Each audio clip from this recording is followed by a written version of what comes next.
आउनुहोस् आदरणीय दर्शकबिन्दहरू, यहाँहरू सम्पूर्णलाई नमस्कार।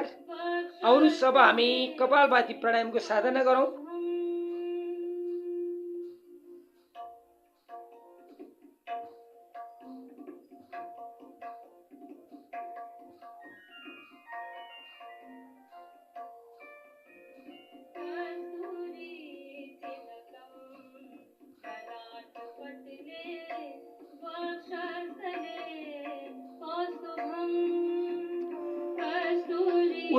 प्रतिशत रोगहरू यो कपालभाती प्राणायामको साधनाबाट निको हुन्छन्, सन्चो हुन्छन्।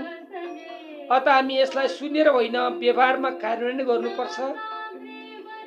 स्वामीजी महाराज भन्नुहुन्छ र अनुसन्धानले पनि भन्छ, यस संसारका 99% रोगहरू भस्त्रिका, कपालभाती र अनुलोम विलोम प्राणायामको साधनाले निको हुन्छन्। यहाँहरूले पनि गर्नुहोला। धन्यवाद, नमस्कार।